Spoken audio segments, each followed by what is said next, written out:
Deməli, bizim sizdən müəyyən funksiyalarımız var idi ki, onları keçməmişdik, onları deyim.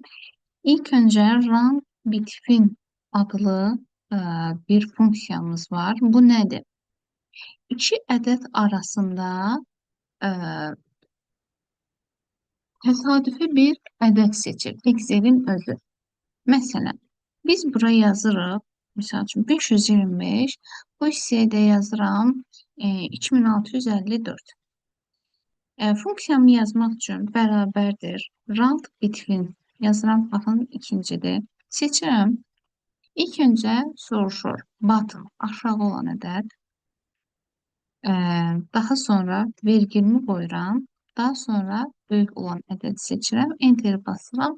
Aha, bu iki ədəd arasında təsadüfi bir ədəd mənim üçün seçib təyin eləmiş oldu. Bu Excel'in özü seçir. Yəni bizim burada heç bir müdaxiləmiz olmur.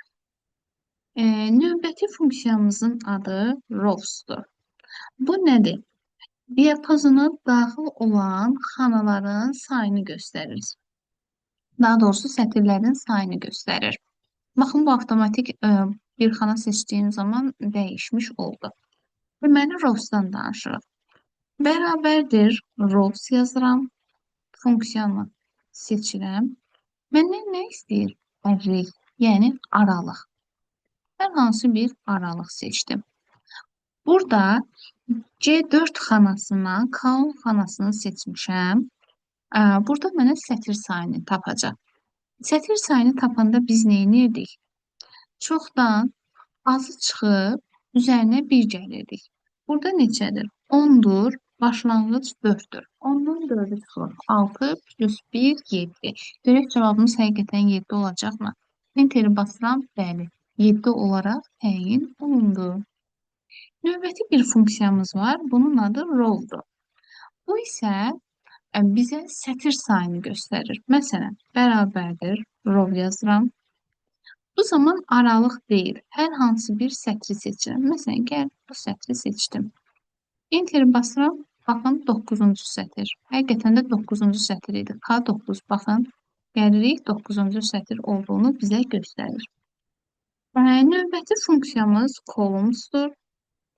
Eyni şəkildə rows necə idi?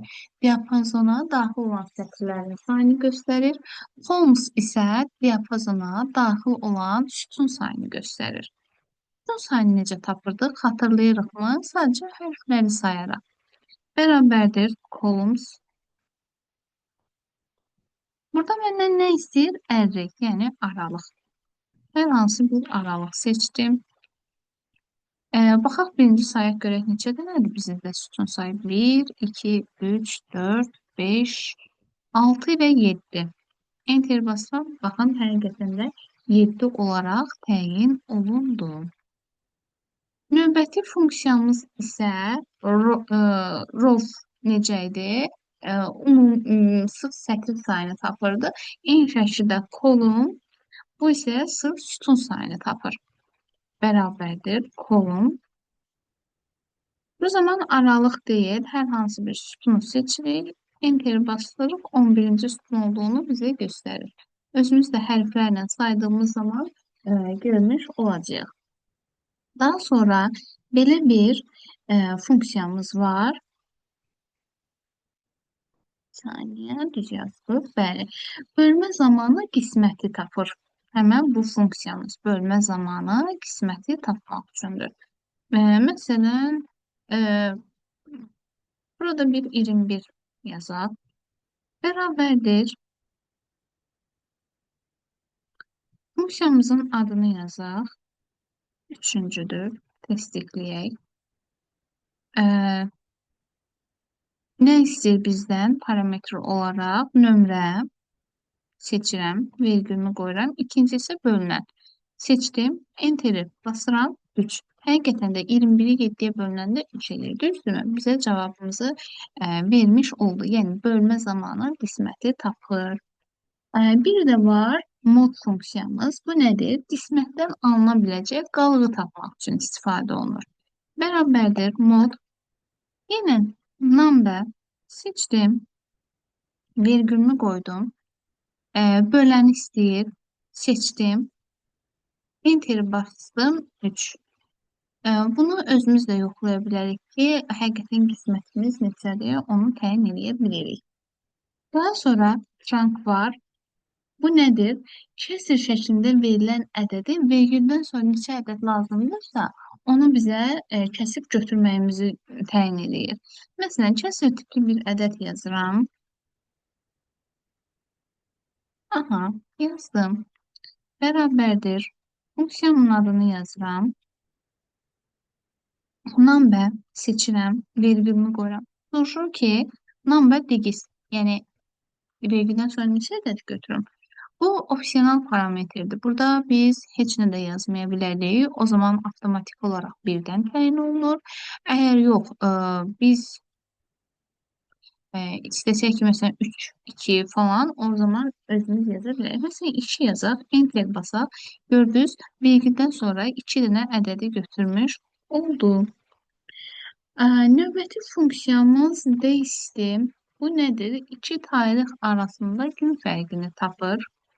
Misal üçün yazaq. Bugün ayın 25-11-2025. Bir dənə də tarix yazaq. Misal üçün 12 12-2025 misal üçün. Bərabərdir. Days yazıram funksiyanın adını. Son tarixi seçirəm, vergül qoyuram, başlanğıc tarixi seçirəm, enter elədiyim zaman burada mənə neçə gün fərqi varsa onu göstərmiş olur. Sadəcə bu Excel'in versiyasından asılı olaraq məndə value olaraq göstərir. Amma siz öz kompüterinizdə yoxladığınız zaman bu şəkildə görsənəcək. Növbəti funksiyamız weekday-dir. Bu isə daxil edəcəyimiz tarixlər arasında neçə gün olduğunu təyin edir.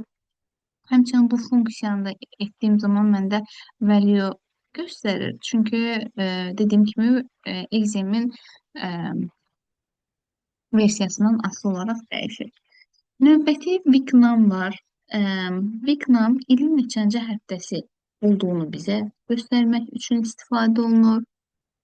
Növbəti year prag var. Bu isə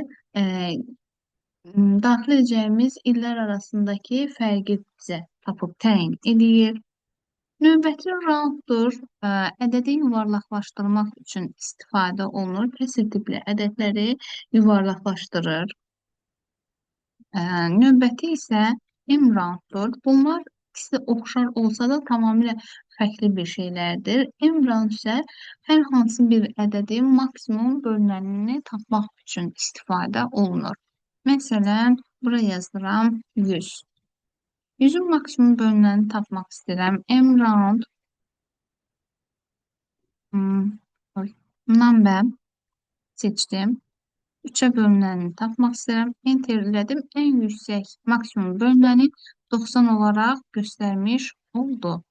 Bu bizim funksiyalarımızdır. Növbəti funksiyanı isə növbəti videoda sizə bildirəcəm.